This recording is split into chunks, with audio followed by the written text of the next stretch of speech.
comenzamos hoy a prepararnos para la exposición de los 3 primeros capítulos del Génesis, el varón y la mujer, en el designio divino, caídos por el pecado original y comenzados a restaurar por Dios a través del Antiguo Testamento y del Nuevo Testamento. Pero para eso, como vamos a comentar estos capítulos primeros del Génesis, tenemos que despejar algunas dudas y algunas preguntas que muchos se plantean, pensando que estos relatos del Génesis no son serios, que son cuentitos para que se las cuente el niño, el catequista, pero que nosotros, ya gente adulta, no podemos creer en eso, la manzana, Eva, la serpiente. ¿Qué tiene que decirnos eso a nosotros, hombres científicos del tiempo de hoy? Y por lo tanto, eso no nos puede decir nada. Y no es así. No hay que despreciar el lenguaje de los 3 primeros capítulos del Génesis. No son simplemente mitos que no tienen ningún valor histórico, sino que, como dicen los pontífices Pío XII, Juan Pablo II y Benedicto XVI, tienen un valor revelatorio que nos enseñan acerca de aquellas cosas que han sucedido en un principio y que están más lejos de toda comprobación científica. Por lo tanto, la mente del hombre puede alcanzar una iluminación acerca de esos misterios del origen a través de esta revelación divina. Se dice que estos relatos son un mito. El mito ha sido en la historia de las religiones humanas un producto proveniente en gran parte de la ignorancia humana en busca de revelación. Es decir, los hombres que no sabían cómo era al principio se inventaban un mito para tratar de entender. Y Dios se ha valido de ese producto del deseo de saber para revelarle al hombre lo que aspiraba siempre a saber sin lograrlo. Así que allí mismo, donde el hombre se inventaba cosas, él tomó ese género literario de inventarse, al principio un huevo del que sale la etcétera, ¿no? Pero no es un simple mito, es un mito cargado de revelación, sabiduría divina. Aunque el género sea mítico, eso no quiere decir que tenga la misma falta de sentido y de valor que los otros mitos comunes de la antigüedad. Dios en su misericordia se ha valido de un género nacido de la ignorancia para transmitirnos, para revelarnos lo que Él solo podía revelar a los hombres ignorantes. Y en eso los hombres ignorantes tienen que confesar su ignorancia, ser humildes, recibir esa revelación y ver a ver si realmente no les ilumina la vida. Hay que comprobar a ver si esa revelación nos ilumina la vida. Pero lo paradójico es que los hombres de hoy, que se creen sabios, menosprecian los textos de la revelación divina, los ven superficialmente, los leen como mitos, los confunden con los mitos de las religiones primitivas. Yo digo que Dios se hace el tonto para que el soberbio pase de largo. Cuenta un cuentito que al soberbio le parece despreciable, ¿no? Es como Herodes, cuando tiene a Jesús adelante, quiere que le haga un milagro, pero se desentiende de él. Vamos a ver en primer lugar lo que dice Pío XII en la encíclica Humanae Vitae. Pío XII defiende el valor histórico de estos relatos del Génesis, pero explica en qué sentido son históricos. Dice en el número 31 de la encíclica Humanae Vitae: los 11 primeros capítulos del Génesis, no solo los 3, los 11, aunque propiamente no concuerdan con el método histórico actual, usado por los eximios historiadores también grecolatinos y modernos, no obstante pertenecen al género histórico en un sentido verdadero, que los exegetas, los estudiosos de la Biblia, tienen que investigar y precisar. Claro, porque la historia dentro del ciclo humano se remite a la memoria de los que conocieron los hechos y los transmitieron de manera fidedigna.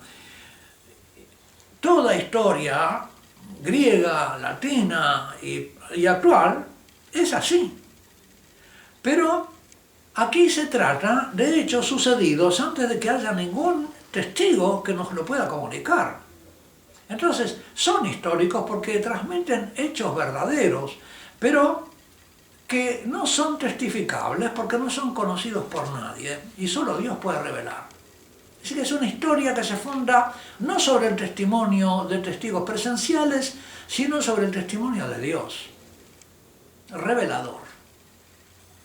Dice entonces Pío XII, los 11 primeros capítulos del Génesis, aunque propiamente no concuerdan con el método histórico usado por los eximios historiadores grecolatinos, griegos y latinos y modernos, no obstante pertenecen al género histórico en un sentido verdadero.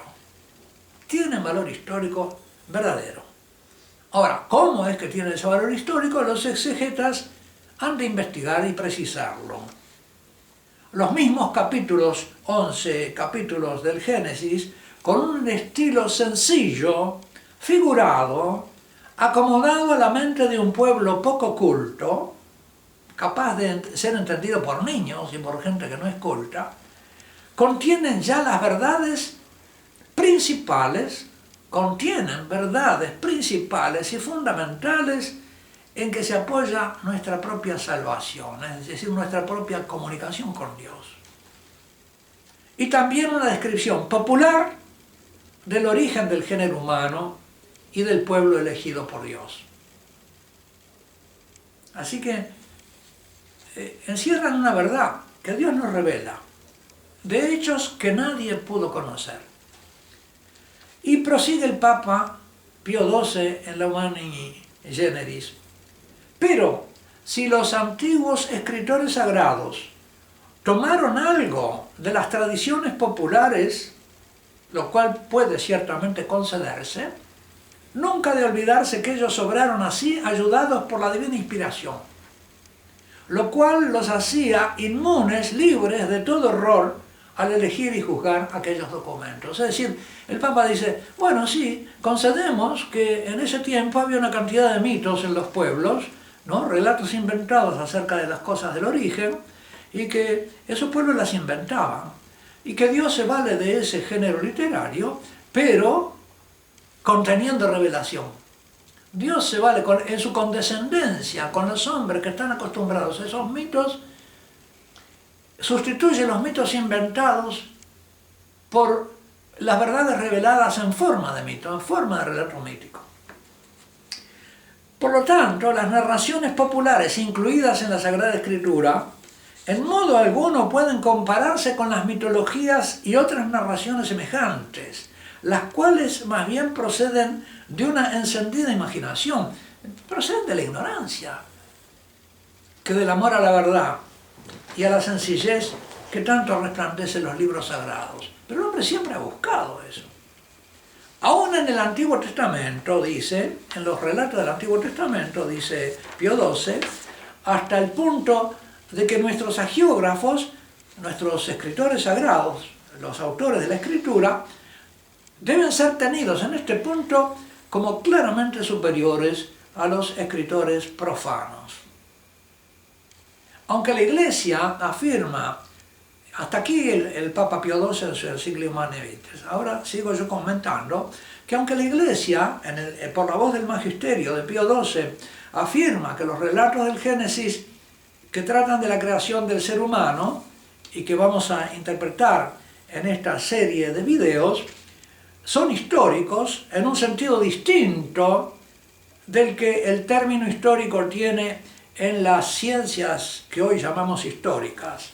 Podría decirse que las ciencias históricas se basan en testimonios humanos confiables y que la ciencia de la historia se basa en el testimonio oral, escrito o elaborado por hombres. En cambio, la ciencia de la prehistoria se basa en el testimonio de la naturaleza, los fósiles, los estratos geológicos, ¿no es cierto? Es decir, hay todavía testimonios en las cosas, pero más allá todavía de esos testimonios de la prehistoria está la revelación divina acerca de los orígenes que están más allá de toda investigación, histórica o prehistórica. No se puede acceder por vía de las ciencias del pasado Así la razón racional encuentra límites y si es racional los acepta, porque una razón que no acepta sus límites es irracional. Y esto lo expresó de manera radical el filósofo que fundó el camino filosófico griego, apoyándolo sobre la modestia y el humilde reconocimiento de los límites del propio saber. Dijo el filósofo: yo solo sé que no sé nada. Eso nos lo transmite Platón en la apología que hace de Sócrates. Yo solo sé que no sé nada. ¿Qué quiere decir esto? ¿Cómo puede decir un filósofo yo no sé nada? Cuando Sócrates dice esto en uno de los diálogos de Platón, no afirma que sea un ignorante total.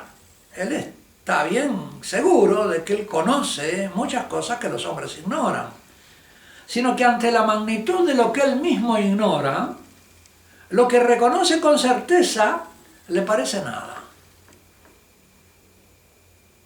Nada respecto, es decir, él es consciente de lo que ignora y confiesa lo que ignora. Y en esto se diferencia de tantos sabiondos que pretenden saberlo todo y nunca confiesan, nunca llegan al límite donde confiesan su ignorancia. Sócrates deriva todo conocimiento de la duda acerca de lo que uno cree saber y no sabe.